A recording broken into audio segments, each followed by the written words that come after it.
This What If is on What If Naruto was the Sage of 10 Path Part 1. The like goal for this video is 37 likes. Sooner the like jail is meet sooner I will upload the next part for this what. If you enjoy this what if, don't forget to like, comment and subscribe. Disclaimer, I don't own Naruto nor this what if. Summary, on the day Naruto was born, the world changes. Only, how much could really change when the bija disappears and another entity, the one that caused it, to reappear? 1,000 years ago, a being from another world traveled to Earth in search of the fruit of the God tree. When she arrived, however, the being known as Oetsutsuki Kaguya was greeted by the people of a small village from the land of ancestors. Time passed as Kaguya grew fond of the people, as she was curious of what humans were really capable of. She was also brought before their emperor, Tenji, as he too was curious about the woman that came from another world. However, that changed then Kaguya revealed herself to be the guardian of the God tree, which Tenji didn't believe. He wanted to lock her up, only to have the Oetsutsuki woman erase his memory, as she saw the error in revealing something like that to the man. The only other option she had, was to become the emperor's concubine in order to get closer to the tree. Eventually the two grew closer, which led to Kaguya becoming pregnant. Peace resided in the land of ancestors, and Kaguya found herself to be happy. Yet that all changed the day when the land of that began to threaten the land of ancestors, as they had heard of the woman that came from another world.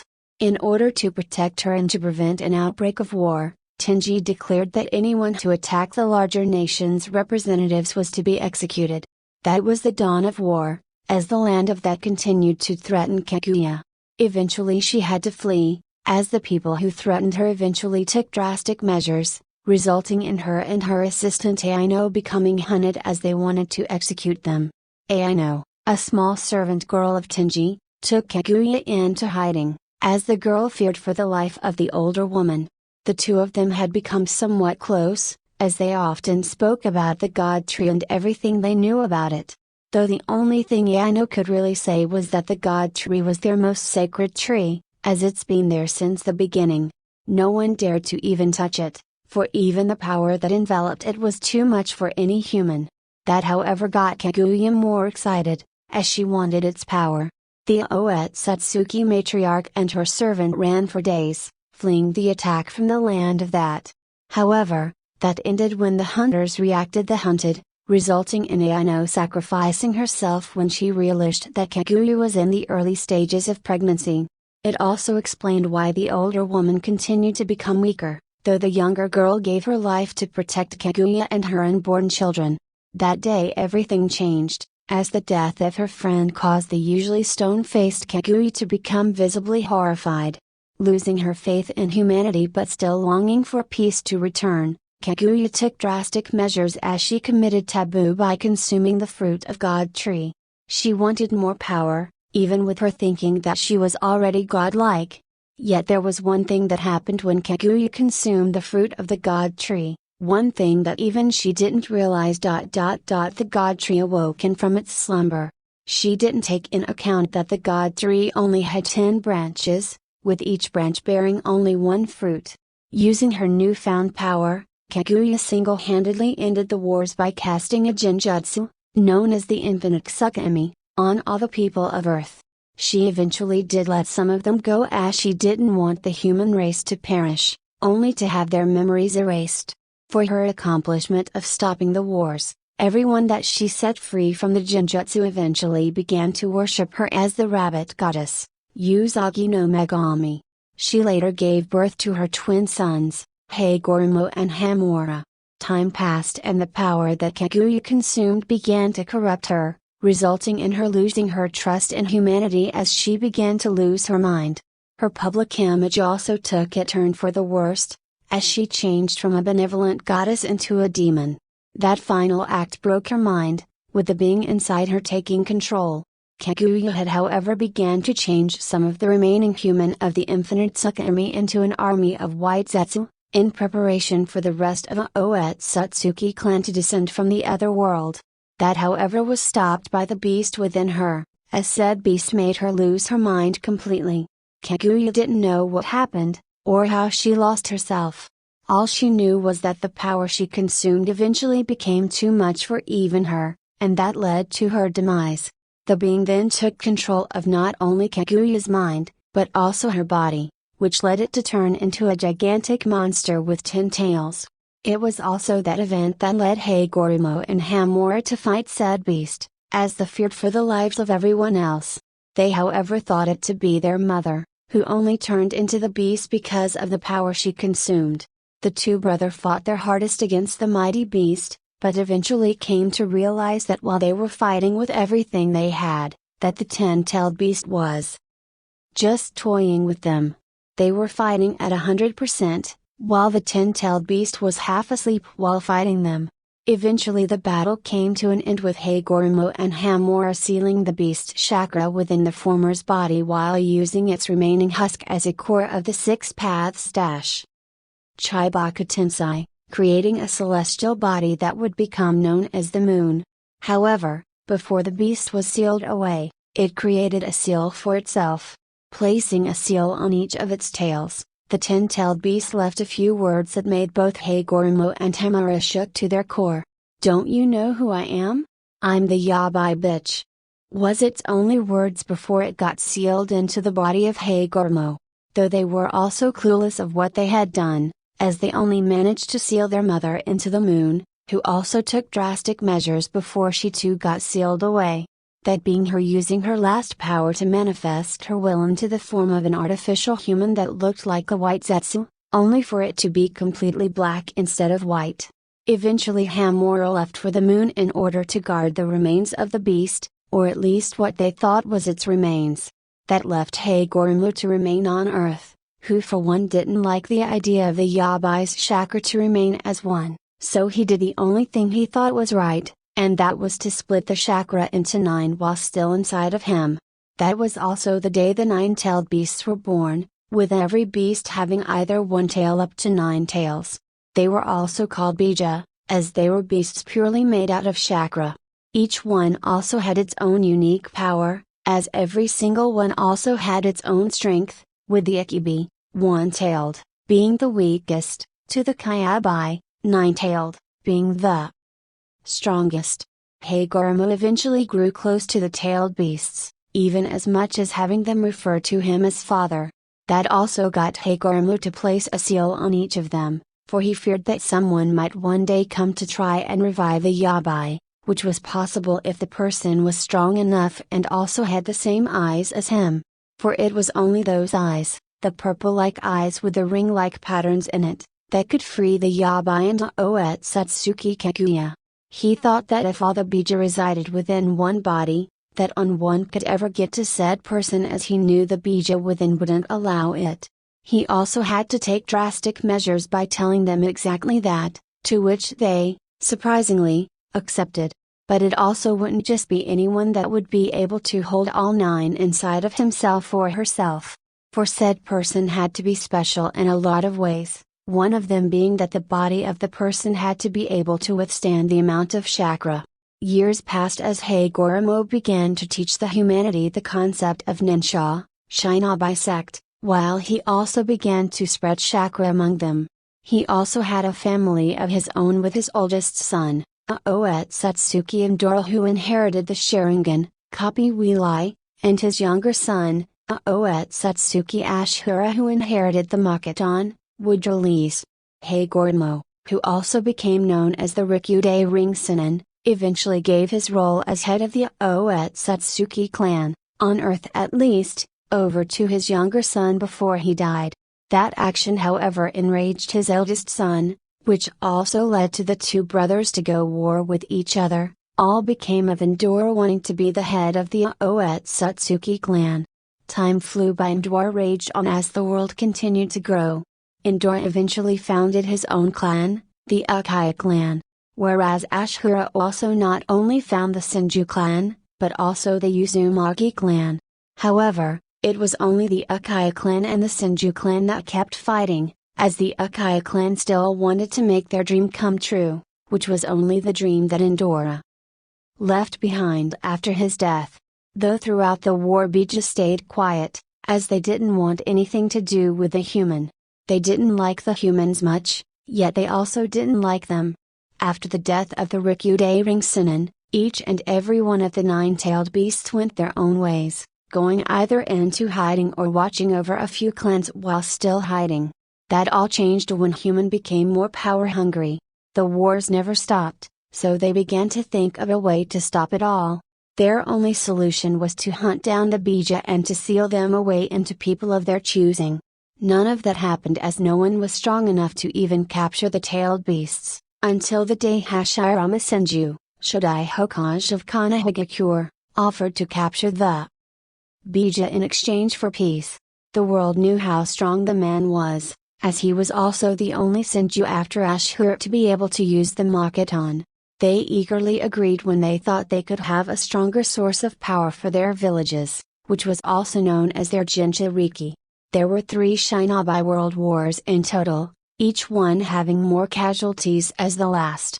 The third Shinobi World War ended with Namikaze Minato, the Yondaime Hokage of Kanahigakure, ending the war in a yellow flash. That also caused for said man to become one of the most respected men in his time, and it was also at the end of the third Shinobi World War that he was given the mantle of Hokage by the Sandaime, Sarutobi Hiruzen. Today was the 10th of October, but it was also one of the worst days that Konoha has ever seen. The reason for that being the loud nine-tailed fox that was currently rampaging on the outside of the village. No one knew how it happened, as it was only a matter of seconds before the monstrous fox got summoned. It also wasn't as if it didn't have a host, because it did. The now previous host of the Kyabai was currently laying on a bed in the hospital, as the woman known as Uzumaki Kushina had just given birth a few minutes ago. "Please, I want my baby," Kushina cried while laying on her back with her arms out, trying to reach of the red-haired baby in the doctor's arms.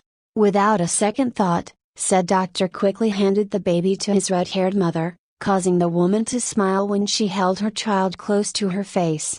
"Hi, my little Naruto," the red-haired mother began, only for the newborn baby to cry softly in return. "Shhh, it's okay, mommy is here. I won't let anything happen to you, I promise," Kushina told her son, which seemed to somehow calm the boy. That little action caused the mother to smile at her son, as she couldn't help but feel only love for her child. Kushina had lost an entire clan in the last was, but that was all forgotten now when she held baby boy in her arms. Naruto was a small baby, but that only made Kushina love him more. "Kushina, I know you want to continue holding your child, and you will, but we really need to get moving now," came the voice of Sarutobi Biwako, wife of the retired Sandaime Hokage. Nodding in response, Kushina hesitantly handed her child to the doctor that just gave him to her a few minutes ago. "I understand. But don't let anything happen to my child, or so help a broken bar," the red-haired woman began, only for Biwako to interrupt her. "Kushina." The older woman spoke with a loud voice, knowing what the redhead was about to say. She knew she had to give the child to the doctor, for she was too weak to walk while holding a child. Kushina was sad that she was this weak, but she was also a little happy deep within her. Her child had red hair, and just that little thing made the mother so proud. She wouldn't have minded if he had his father's yellow hair, but knowing he had hers just made her want to keep holding her child for so much longer. Kushina got out of her hospital bed as quickly as she could without hurting herself, followed by her changing into more comfortable clothes to walk in. She didn't mind changing in front of Biwako or the doctor, as they were all women. Plus she felt more secure with having her child close to her rather than not knowing where he is. "Okay, quick, let's go," Biwako said while motioning for Kushina to head outside. Doing as she was told, the red-haired woman left the building with the wife of the Sandaime as well as the doctor that held her child. Outside the village was pure chaos as the Shinobi of Kanahigakure tried their best to defend their village from the monstrous Kyabai. "Hold on. Yondaime-sama will be here soon. Just hold him off till then," a random high-ranked JA Ringnin yelled, though he died the second he stopped talking as a random tree flew towards him at such speed that made it hard to dodge. The tree eventually stopped against another tree, but with the man in between both trees, dead and flattened. Every other shinobi that fought the Kyabai didn't pay much attention to it, as they were way too busy trying to survive themselves while holding the beast at bay. Some shinobi used various of different jutsu to try and at least damage the beast, but the no avail as the Kyabai just swatted them away as if they were ants. The lower the rank of the shinobi, the faster he or she died as they didn't have much experience. It was only some of the higher ranks that were able to get the Kyabai's attention, though that only lasted for a few seconds as the massive mountain-like beast would just kill them in way it wanted, where it is by a loud roar that shook them apart, or even by using its tails. It was a day that Konoha and all its people would remember till the day it's no more. They wanted to retreat when they saw they had no effect whatsoever on the beast, only for them to be reminded that if they do that their families would die. It was only that thought that kept everyone where they were, not caring if they died or not. No one wanted the beast to reach the village walls, as then the beast would kill their families. 5 minutes passed and a lot of shinobi kept dying, for the Kyabai kept killing everyone that stood in its way. That was until a massive puff of smoke appeared near where they were all fighting. Looking to its left, the Kyabai saw a massive toad with a yellow-haired man standing on its head. Yondaime-sama. Came the voices of many of the shinobi that was still alive, seeing that their Hokage had finally showed up. Now it was just a stare-off between the Kyabai and the massive toad a few miles away from it. Gamabunta, you ready for this? Minato asked his summon, now to be revealed as Gamabunta. No. How can anyone ever be ready when they're up against the Kyabai of all things? The huge toad asked with a bit of worry behind its voice. That just caused the yellow-haired man to laugh before he got serious once again. I'm sorry, old friend, but I need your help to take the Kyabai down. Then I need to find my wife and son, for I fear that something bad might happen to them if nothing has already. I don't know how the beast got free, but that is worry for another time. Right now we need to protect the village, the Yondaime told his friend, who in return just grunted in irritation. Fine. But you owe me for this. The toad spoke once more, causing the Hokage to just smile and nod. He wanted to say more, that was until the Kyabai decided to attack the only thing that was almost as big as it. Kushina was currently walking towards a secure location while being escorted by Biwako and the doctor that held Naruto. They would have liked to have more security in a time like this, but that was out of the question seeing that everyone was either fighting for their lives, or in hiding. They also didn't have time to think about that, for they needed to get the red-haired mother and son to safety, in fear of whomever summoned the Kyabai from Kushina's seal to be still around. That was confirmed when a tall man in nothing but a black robe wearing an orange mask to cover his face showed up in front of them. What they? Came the voice of Biwako, as she didn't know where the new arrival came from cause she hadn't sensed him till now. The man wearing the orange mask didn't give her the opportunity to say anything else however, as he quickly disappeared only to reappear behind the older woman, cutting her down before she could even blink. Surprised by the new arrival and the death of her friend, Kushina quickly got into a stance to not only defend herself, but also her child. Even the doctor, who had no experience in fighting, was ready to do battle if need be, but her thoughts also came to an end when the man cut her down as fast as he could.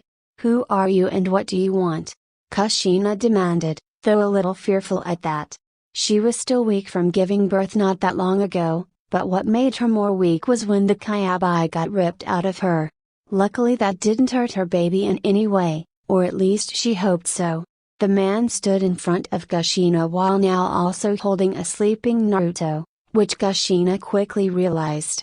Without any thought, as quickly as she could and with strength she didn't know she had, Kushina jumped towards the man in an effort to retrieve her child. Give me back my child.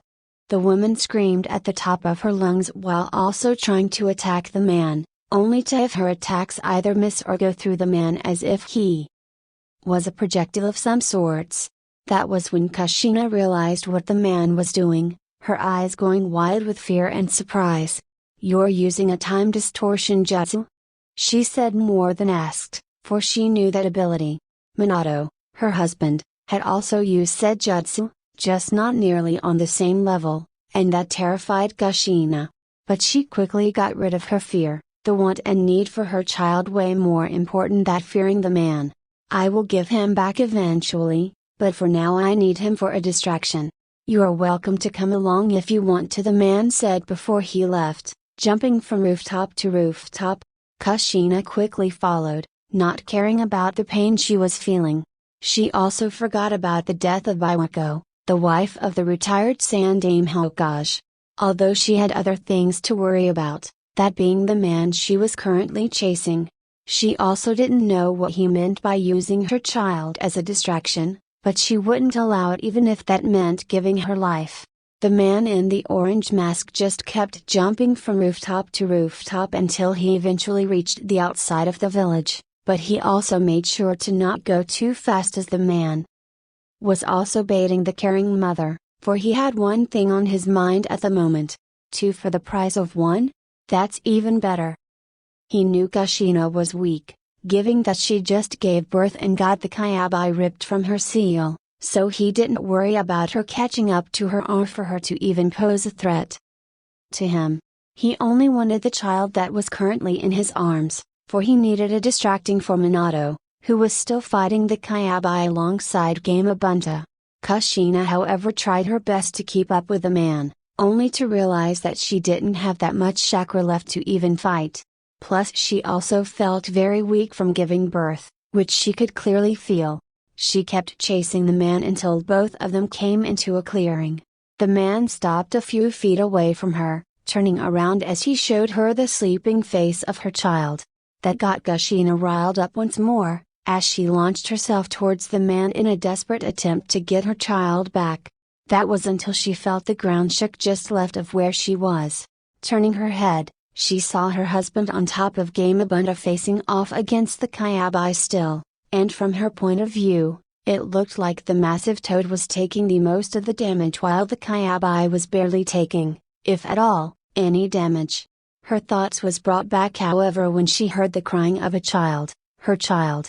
She wanted to scream at the man once more, only for said man to throw the baby into the air before he vanished into a black swirl. Kushina quickly threw herself forward in order to catch Naruto, to which she luckily did. She did however land on her knees, scraping them both a little with the dirt and rocks underneath her. The red-haired woman had no idea what that man even wanted, nor did she care at the moment as she just looked at her baby to see if he was okay. "Shhh, mommy is here. No need to cry anymore," she softly spoke to her son in a caring tone, causing the child to stop crying and to continue sleeping. That made the redhead woman smile, but only for a second as the ground shook once again. Her eyes flew open when she saw a massive cloud of smoke, signifying that Gamabunta had gone back to where he came from. She feared for her husband's life, but she also knew she had to protect her child as she was in a huge clearing while the Kyabai was very close by. Suddenly her husband appeared a few feet away from them, not seeing that his family was behind him. "Minato!" The red-haired woman screamed, seeing that her husband was in bad shape as his clothes were also a bit torn.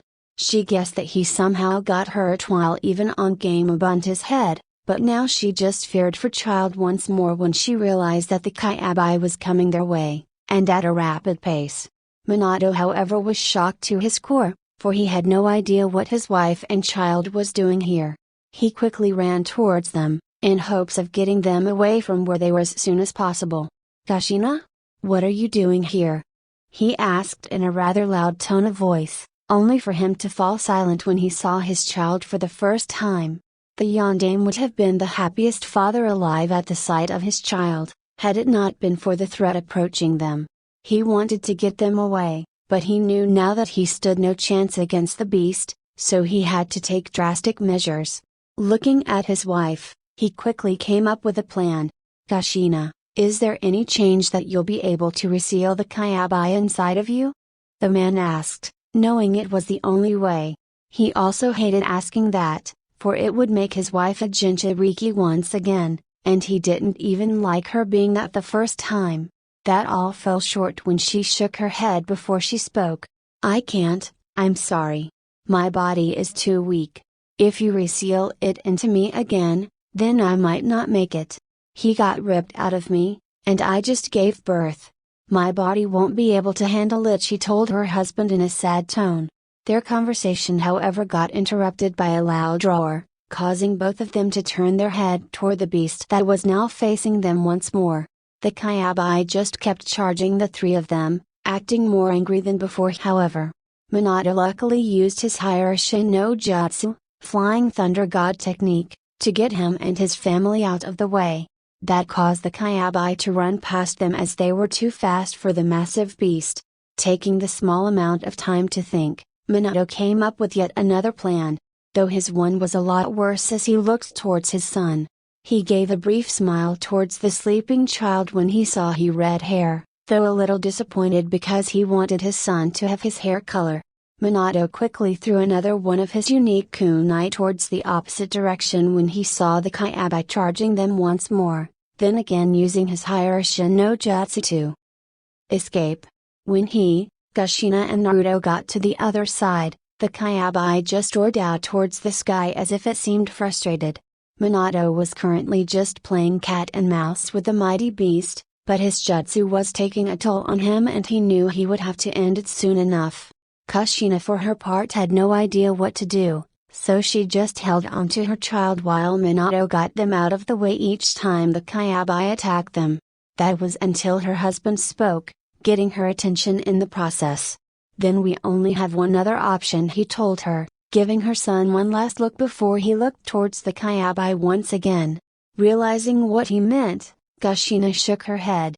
No, you can't mean that. He is just a baby, Minato. She practically screamed at her, thought she knew he was right. She just didn't want him to have the same life as she did, for the life of a Jinchuriki is never a good one. I need to, or else Konoha falls, he told his wife, only to have to use his jutsu once again to get out of the way of the attacking Kyabai. Said beast was really getting angry now, as not only was it placed under a Jinjutsu, it was also being toyed with, and that was something the beast hated.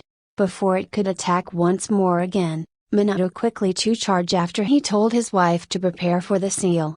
He had told her of what seal he intended to use, which only caused the woman to look at him with wide eyes. You idiot!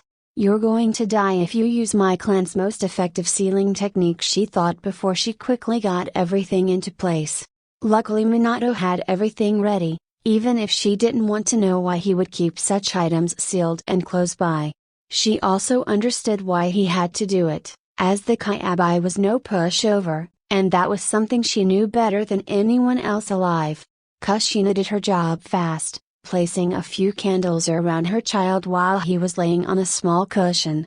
Underneath said cushion was a drawing of a seal, something she had quickly done before doing the rest. She then lit the candles while her son was still sleeping. Turning around she saw her husband fighting, yet struggling to keep the Kyabai at bay. Taking one last look at the sleeping form of her baby, Kushina jumped up as she made her decision to help her husband in sealing the mighty beast. She didn't like the idea of having to seal the Kyabai into her own son, but she knew that if they didn't do that, then Konohagakure would fall. Gathering all her remaining chakra, the red-haired woman jumped towards the Kyabai where it was still fighting her husband. She then went through a set of hand seals, which then caused a few yellow chakra chain to emerge from being her. Minato, I'll hold him. You do the seal. She yelled towards her husband, seeing that he was few feet away from her and wouldn't hear her if she just spoke like she normally did. Seeing what his wife planned, the Yondaime Hokage nodded before he too went through a set of hand seals. Fa-in Jutsu, Shiki Fa-jin. Sealing Jutsu, Reaper Death Seal. As Minato finished with saying that, a huge being appeared behind his body, only to the Shinigami, Death God, start with pulling his soul out of his body. The Shinigami then wrapped his left arm with prayed beads, as it then starts chanting unintelligibly until a curse seal appeared on its arm. It then drove its arm through the Minato's soul, thus giving the yellow-haired man the change to seal a target. Minato acted quickly by choosing the Kyabai as the being he wanted to seal, which caused the Shinigami to grab onto the target's soul. Said beast tried to get away, but was unable to do so as Kushina kept using her chakra chain to hold the beast in place. That however only got the Kyabai more angry as it tried even harder to resist, but with the chakra chain and the Shinigami holding its soul, it too became a little hard for the Kyabai to hold on. Eventually the Shinigami got what it needed, now it only needed a target. The being looked around for said target, until it came across Naruto, who was still sleeping with the candles around him. Seeing the seal written below the baby, the Shinigami knew it to be the target as the Kyabai then got sealed with Naruto. However, before it was completely sealed away, the Kyabai took one last try to get himself free as the beast saw the target it was to be sealed in. The massive beast's claw came down upon the sleeping child, but was stopped when both Minato and Kushina grabbed onto said claw. It wasn't without injury though, as the claw of the Kyabai had pierced both of them, resulting in the Kyabai getting fully sealed into Naruto. They both knew they weren't going to make it, so they just crawled towards their sleeping child before Kushina decided to speak first. Naruto, I'm so very sorry for all of this. I hope that you can one day forgive us for doing this to you, but I also hope you can forgive us for not being there for you, the woman began, only to break into tears before she struggled to continue. Mommy loves you so very much, never forget that. Me and your father will watch over you, as we both love you, she said before she coughed up some of the blood that was slowly trying to spill from her mouth. Minato then took his turn to speak, already saddened by everything his wife said as he realized that his son will grow without a family. Naruto, this is your father, speak, the man began, trying to cheer his wife up a little, but to no avail, and he knew it. I am so sorry for doing this, and I do hope you can forgive me. But I also hope that this village will honor you as their hero, for it was you that saved them. Keeping the Kyabai at bay won't be easy, but I know you'll have some help along the way. I know you will make me proud, my son, for you already have, he finished with a smile, as the Shinigami then took his soul before it sealed it inside of its stomach. Kushina was saddened by the events that took place, with her eyes also closing before she fell to the ground. She had wondered what that man in the orange mask wanted, but she also figured that everything was his doing. She couldn't explain it, not even in her last moments, but she somehow knew it was all his fault. Kushina just had no idea whatsoever why the man would do something like that, or what his goal was. A few minutes passed as Sarutobi Hiruzen appeared in the clearing, his eyes wide with sadness and shock at the same time. Next to him took a man with his lower half of his face covered, while his Hittite was in such a position that it covered one of his eyes. Upon seeing the dead bodies of both the Yondaime Hokage and his wife, said man began to sob. Sensei? The man said as he then went to their bodies, followed by Hiruzen, who too had a few tears in his eyes. Kakashi, get their bodies to the village. I'll take care of Naruto, the retired Sandaime spoke, receiving a nod from the younger man before he took both the body of his sensei and his wife into his arm, vanishing afterwards as he headed towards the village. Hiruzen on the other hand just looked towards the sleeping baby, a little surprised that the child could sleep through everything that had just happened. Lowering himself, Hiruzen quickly reached for the newborn as he picked him up. He gave a heavy sigh, as yet another child was orphaned that day, yet this time it was a boy that held the Kyabai within him, making him the new Jinchuriki of the Kyabai no Yarinko. The aging man then also vanished just like Kakashi did, only he went to the Hokage Tower instead of the entrance of the village. Upon arriving at the village gates, Kakashi was greeted by every Shinobi that was still alive and can walk. They were all waiting to see what would happen with their Hokage and the Kyabai. Though they did not expect to take Kakashi to walk through the gates with not only the body of the Yondaime, but also with the body of his wife. No one had the heart to ask the young Ringen of what had happened with them, until Kakashi himself looked up from his saddened gaze to speak to everyone in front of him, for he knew that they were wondering where the Kyabai went, and if it was still around. I can't say much, Kakashi began, causing some of the people to start worrying even more. Just know that our Yondaime had given his life to defeat the Kyabai. He finished just as a man in a green suit that hugged his body a little too tightly came up to him in order to help him carry the two bodies. Thanks, Gate, came the voice of the white-haired man once again, a clear indication that he was sad with the way his voice sounded. Maitoge, however, didn't say anything in return. He just gave a slight nod before both of them walked towards the hospital. Every other person who was at the gates also followed them, in respect to their Yondaime Hokage and his wife. This day would also be remembered as the day the Kyabai attacked the village hidden in the leaves, but it would also be remembered as the day they lost their Yondaime Hokage, who was also said to be one of the strongest Shinobi in history. By defeating the mightiest of Bija, only made the man's strength more well known.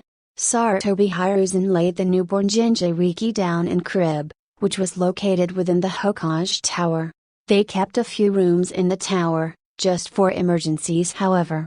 Though Hiruzen couldn't see this as anything but an emergency, as the newborn baby now held the strongest of Bija within him. Turning around, he quickly left the room where the baby was sleeping, only to stop at the door before he spoke. "Don't let anyone enter this room," he said with much authority in his voice to the Anbu standing guard at the door, as said person just replied with a hi before they retired.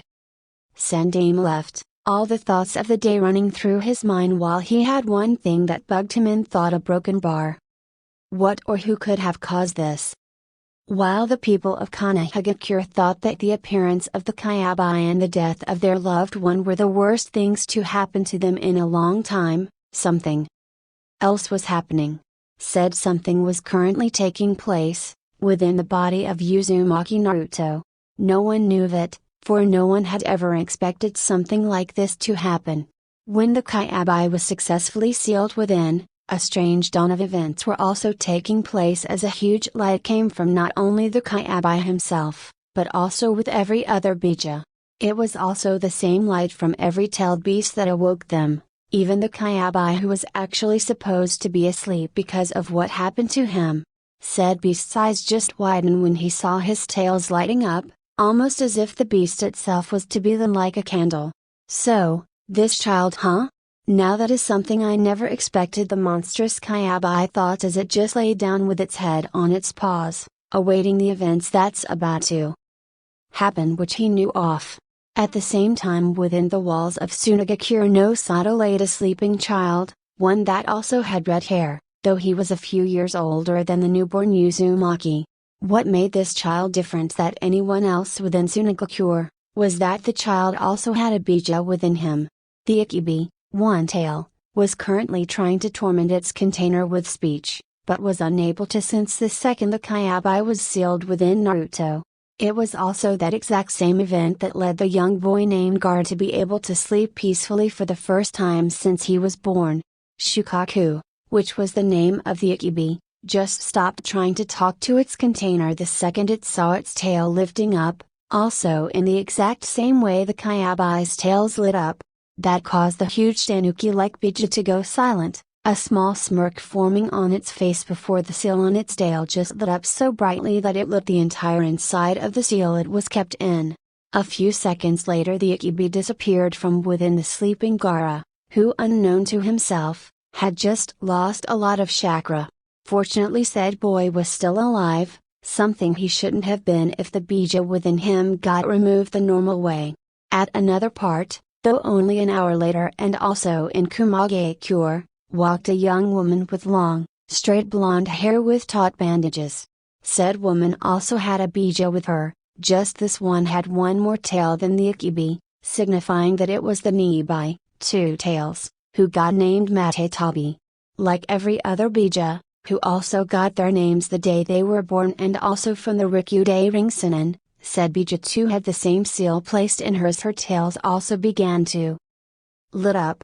Though unlike Shukaku, Matetabi was saddened by this as the Nibai had actually grown quite fond of its host.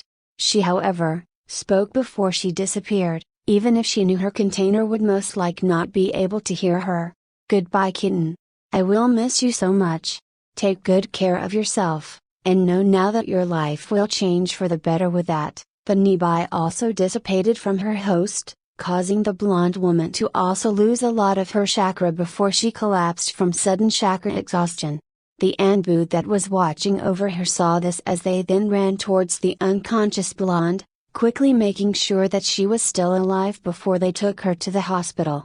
The same kind of events were all happening all around the world wherever a bija laid, whether it be resting or just watching its container for the last time.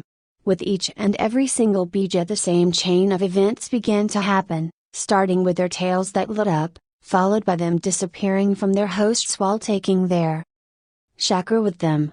It also caused every single host to collapse from chakra exhaustion, that is if they were still awake while it was still night. The events came one after the other, with only 1 hour separating each disappearance. The Sanbi, named Isabu, vanished from its host, Karatachi Yagura, who at the time was sleeping when it happened. Next came the Yanbi, named Sungoka, whose host was named Ra Ringshi. Said man also collapsed from chakra exhaustion while walking the streets of Iwagakure. The person after him that also collapsed from chakra exhaustion, also because his bija to just suddenly disappear, was named a man named Han and he held the Gobi, Kakue ring. Then came the disappearance of the Rokubai, who had the name of Skan and was hosted by a male with the name of Utakata. An hour after him Cha Ring Mai, the Nanabi disappeared from her host, only for her to also leave with a sad goodbye. May your travels take you far, my little one. I will miss, Fa. Take care, and be free. The last one to go is the Hukibi, named Jaiaki. Said beast was hosted by Killer Bee, another Shinobi from Kumagakure who also collapsed from chakra exhaustion. He however was with his older brother at the time as it happened, causing the Yonde wreckage, to catch the young man before he hit the ground. There was just one bija that didn't disappear from its host, and that was the Kyabai, who had the name of Kurama. Said beast just lay it continued to rest on its paws, the words of his father running through his mind. One day someone will appear.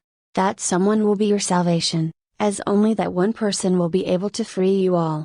All I ask of you, is to bear with whomever it may be, and don't corrupt him in any way.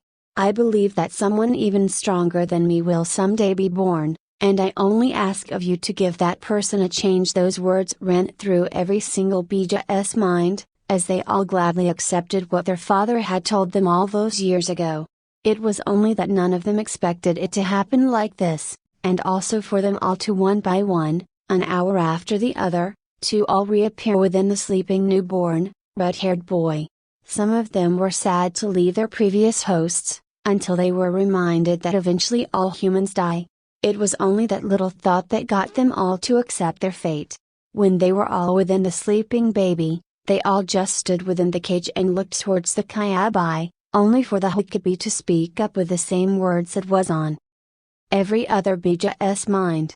So it finally happened. Came the voice of the monstrous Jaiaki, which caused Kurama to look up at its brothers and sisters. They all had genders, of course. It was just a little harder to know who was what when a normal human looked at them, as it didn't show in any normal way. The Kyabai then stood up from where it, or rather he, laid, coming face to face with his family. It sure has. I am a little surprised that it's a newborn baby though, came the voice of Kurama, causing every other bija to almost gasp at the new information of their new host. A newborn ba. Was all what the Nibai could say before yet another light came from all of them. This time however was different, as not only their tails lit up like before, but their entire bodies. What the? They all said in unison, not having any clue of why their bodies were suddenly lit. Though unlike before, when their tails had lit up with the color from what their skin color was, this time the light was just pure white.